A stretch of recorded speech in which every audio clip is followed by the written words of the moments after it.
Welcome back, everyone. This is my personal capital dashboard. I've linked all of my retirement as well as taxable accounts to this personal capital account, and you can see in the top left here my portfolio balance is $135,000. We can see on this particular holdings page under the investing tab, I have categorized my dashboard to show this year from January 1st to July 19th. So as of July 19th, 2020, my particular portfolio is at 3%. Year to date, as of July 17th, 2020, the S&P 500 is down 1.02%. Year to date, as of July 17th, 2020, the NASDAQ 100 index is up 19.98%. Let me share some of my portfolio. You can organize your view by your specific accounts. So what I've done is I've selected my Fidelity 401k, which I currently max out. And so the two funds within there are my Fidelity 500 Index Fund, FXAIX, and there's also the FXNAX Fund, which is the Fidelity US Bond Index Fund. So you can see the balances and the values here. So a total amount of $45,000 there. This next account that I'm targeting here is going to be my Vanguard Roth IRA, which is maxed out for 2020 as well. The current balance is $16,000. I have one fund. It's a balanced fund, so it's a mix of stocks and bonds, and it's called VWELX, Vanguard Wellington Fund. Interestingly, the Vanguard Wellington Fund is the nation's oldest mutual fund. The inception date is 1929, and I specifically chose it because it performs similarly to the S&P 500, but with a lot less volatility, so a lot less price fluctuation. And that's because of the 35% corporate bond allocation that's built in to the specific fund. This next account that I've chosen is my Vanguard taxable account. So I really recommend for newer investors to focus on maxing out their retirement accounts. But once you've done that, maybe start focusing on a taxable account. In my taxable account, I have three funds: VDIGX, which is the Vanguard Dividend Growth Fund. I have the Vanguard Total International Stock Index Fund, VXUS, and I also track the NASDAQ 100 Index through QQQ, which is an Invesco fund. So you can see the balances here at the right: $10,000 in the Dividend Growth Fund, $4,500 in the International Fund, 17, almost 18,000 in the NASDAQ 100. I also have a large cash position here of $38,000 in a mix of two money market funds, VMFXX as well as VMMXX. I am actively trying to reduce the amount of investable cash. One of the reasons why I have this investable cash that continues to grow, because in 5 to 7 years, I intend to purchase real property with cash, and I need 20% as a down payment. Last but not least, I have one more taxable account with M1 Finance, and the two funds in there are again VXUS and QQQ. So I've really reduced a lot of my holdings within my M1 Finance account. So there's a total balance currently of $950. So every Monday, $100 is automatically invested in my two funds in a 80-20 split. So 80% goes to the NASDAQ 100 fund, QQQ, and 20% or $20 goes towards the VXUS fund, which is the Vanguard Total International Stock Index Fund. One of my favorite views at looking in my personal capital dashboard is this allocations tab, and I've made sure all of my accounts are shown, and you can see in this color-coded block or display my cash position. I have international bonds, US bonds, international stocks, as well as US stocks. You can drill into each one of these blocks to understand the size and the types of tilts that are within my portfolio. You can see that cash is still a large position here. I have international bonds there, US bonds, international stocks, and most of my money, of course, is in US stocks. I'm a big fan of Personal Capital, and it's such a useful tool to link all of your accounts, your retirement and your taxable accounts, and it does exceptionally well at categorizing and organizing your accounts in a very digestible view. Hopefully this helps you understand how to navigate through the Personal Capital website. Next, let's create a budget. A budget is really simple.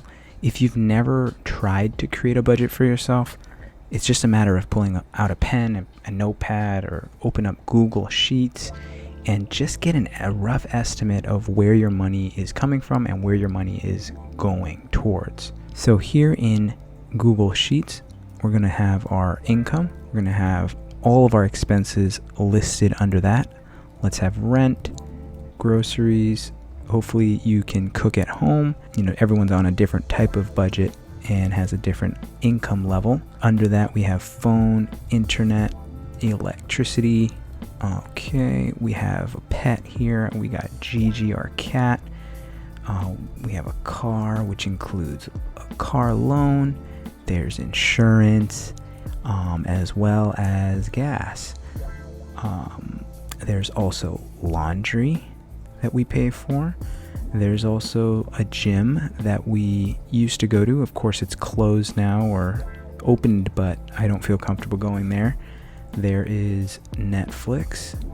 And let's just put fun stuff here, as well as investing. And we're going to put a total expenses here. And we're just going to do income plus expenses. And all of this will be explained. And let's kind of put our income hypothetical. $3,000 if you're a W-2 employee or you work for your employer. That is your take-home pay. So you have your gross income per paycheck, and taxes are withheld. We're going to put negative $1,000 for rent, because rent should always be 1/3 of your take-home pay. That's a really good general rule of thumb there. Groceries, let's call that $300. Utilities, phone, internet, electricity, let's put that at $200. We can estimate our cat's expenses to be $100 per month. Again, these are all just fake numbers, but it highlights a picture of how to create and maintain a budget, or just start an estimated budget for yourself. And let's put 15 for laundry. The gym, let's put that at 50. Netflix actually is 16 per month. And let's put, a nice, healthy, fun stuff amount in expenses for whatever you want to do, discretionary spending. Let's put that at 400. And investing, let's just hypothetically say we're trying to max out our Roth IRA by the year end. So there are 12 months. Maximum contribution for a Roth IRA is $6,000 for 2020. So that would be $500 per month for 12 months to max it out. The total expenses is going to be the total of all of the negative numbers here. So let's put that, and it's just a simple formula of a sum. Don't forget your parentheses, and let's just drag that down. And that's our total expenses. And you know what? Let's also highlight the top line here, and we'll make that a green color for income. We'll make our expenses orange to kind of highlight that. And then let's add up our income, the top line, plus our total expenses to see what we have left over after everything we've done here in this budget. And that's going to be another sum formula with a parentheses, the top line plus the total expenses down here. And that's going to be $19 is nothing to scoff at. That's another meal somewhere if you wanted to spend that. Another recommendation that I would have for newer investors or people starting out to create their budget, let's project how much $19 is per year saved. Yearly, maybe extra savings, we could call that. And that would simply be 19 times 12 months.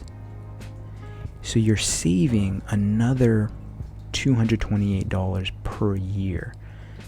So, think of this simple budget that I just created, hypothetical numbers, as something that you can use to project maybe a new vacation coming up. This bottom number is extra spending for a future trip.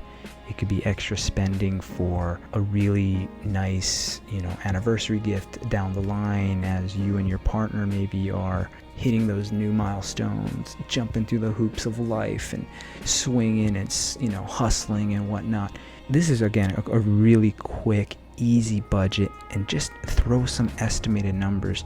As time goes on, you'll see yourself taking a liking towards sticking to your budget, and that will help you propel your net worth over time. There are so many apps out there like Mint. Personal Capital has a budgeting function there.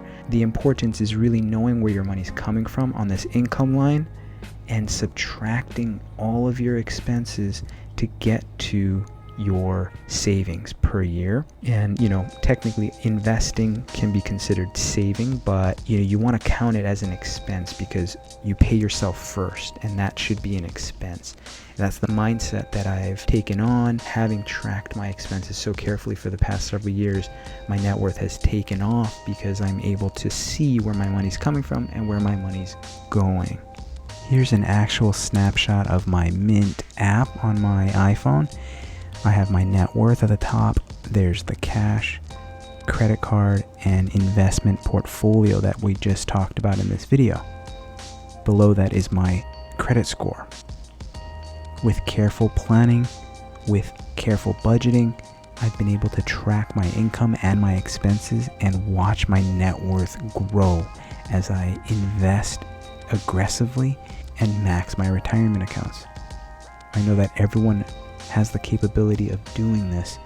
It's just a matter of learning how. You can do it. Thank you so much. Till next time.